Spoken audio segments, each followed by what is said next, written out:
Bonsoir, nous sommes le mercredi 29 octobre, il est un peu plus de minuit, et je voudrais vous parler de mes réflexions sur le bruit, et notamment sur les marchés en plein air qui font le charme de Paris. C'est assez amusant parce qu'on n'arrête pas de les remonter, de les démonter en permanence. C'est presque affolant parce que la veille, on monte les, les armatures. Le lendemain, il y a le marché. Et le surlendemain, il y a un nouveau marché. Donc il faut à nouveau mettre les armatures. Alors, donc finalement, il y a des gens qui travaillent en permanence à mettre, à remettre, à enlever, à remettre, etc. Tout ça pour qu'il n'y ait pas de traces stables des marchés. Mais c'est un nomadisme assez étrange. Alors, aujourd'hui, j'étais un peu par hasard dans un marché du 15e arrondissement. Et c'était assez curieux parce que il était organisé sur les deux, je crois que c'était vers la rue Émile Zola, pour la rue Émile Zola. Il était réparti sur les deux côtés de la rue.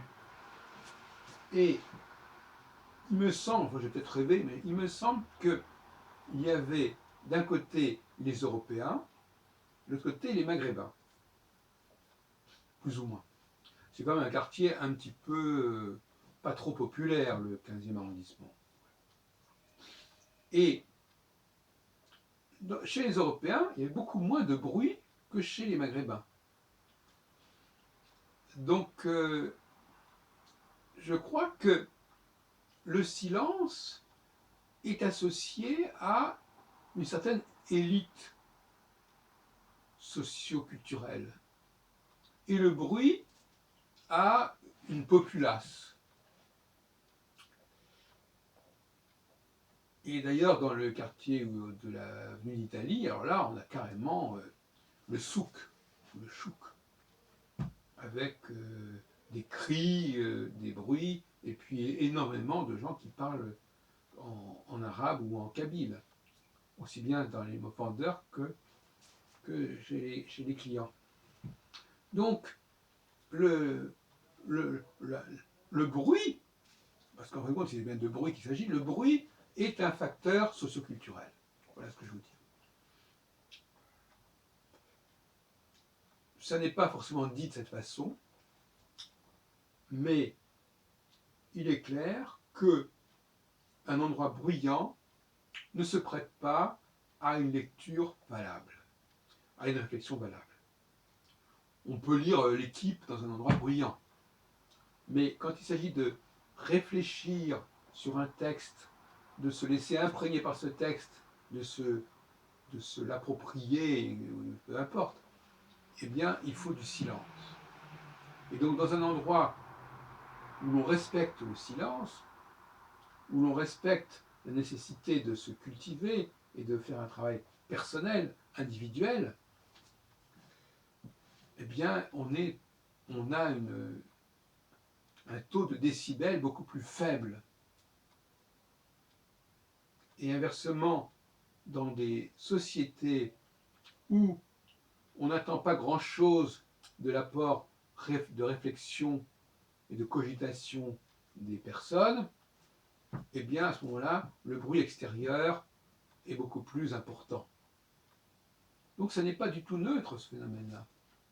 C'est un problème de conscience.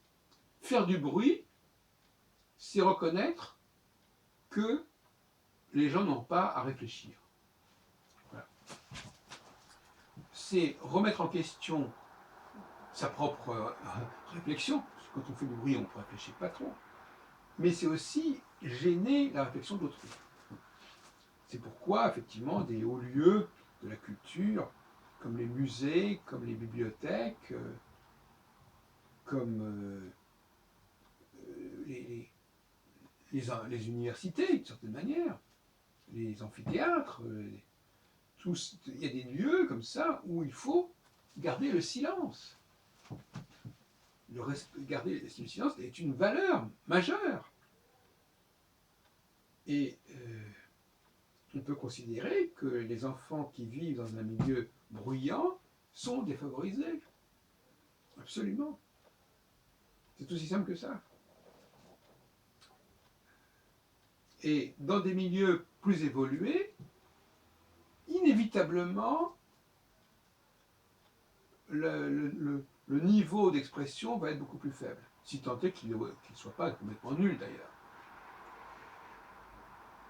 Parce que le travail n'est plus extérieur, il est intérieur. Il est évident que quand quelqu'un fait un travail manuel, il n'a pas spécialement besoin de réfléchir. J'exagère un petit peu, enfin, il n'a pas besoin de se demander ce qui a été écrit et de trouver des résonances en lui-même, etc., etc. Donc, à partir de ce moment-là, il supporte plus facilement le bruit. Moi-même, par exemple, quand j'écris, je ne supporte aucun bruit. Il n'est pas question une seconde que j'écrive avec la radio, la télévision ou un disque ou quoi que ce soit. D'ailleurs, quand j'étais dans ma maison familiale, enfin dans ma famille, jusqu'à 18 ans, je voyais ma sœur qui me disait que bon, bah, elle lisait en mettant la radio. Je trouvais ça tout à fait étonnant, étrange. Il ne me venait pas à l'esprit de pouvoir travailler dans le bruit. Et le bruit, c'est toute chose qui fait du bruit. C'est-à-dire, le mot bruit n'est pas à prendre dans un sens négatif. Dans le son, dans quelque chose qui est extérieur et qui m'empêche, quelque part, de réfléchir. L'autre jour, dans un café philo, il y avait le même problème.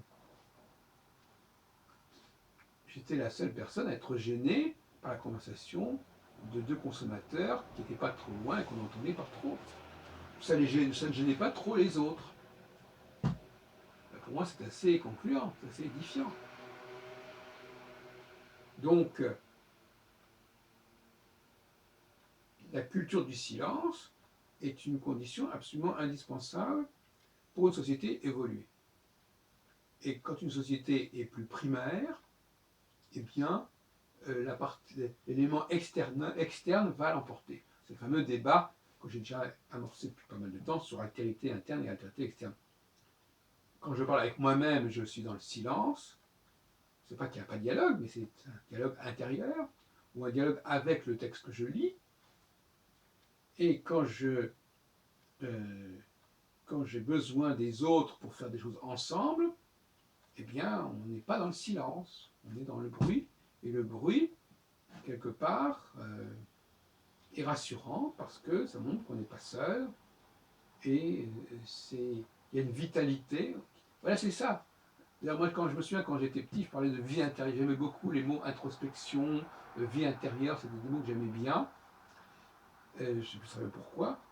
Et ça voulait, en fait, moi, je m'aperçois que ça voulait dire beaucoup de choses. Et les gens qui n'ont pas de vie intérieure, eh ben, ils ont besoin d'une vie extérieure. Ils ont besoin que ça bouge autour d'eux, que ça parle, que ça bavarde. D'où des sociétés qui cohabitent très mal, qui sont dans la promiscuité.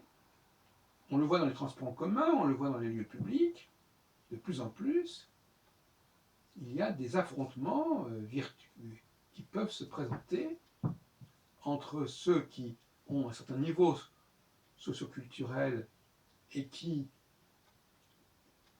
ne serait-ce que dans leur façon de s'exprimer, pas, quand on ne débite pas quelque chose qu'on a fait, parce que les gens, vous savez, quand ils racontent les choses qu'ils ont faites, ils parlent à toute vitesse. Par contre, quand vous essayez de vous exprimer, de vous faire comprendre et d'écouter l'autre, déjà le rythme de la conversation sera beaucoup plus lent. Et à ce moment-là, ça sera moins agressif et ça sera moins pénible. Donc, je vous conseille de vous sensibiliser à ces questions de bruit qui sont directement fonction d'une certaine classe sociale. Et je ne sais pas si Bourdieu, par exemple, avait mis l'accent sur la question du bruit dans son travail de sociologie.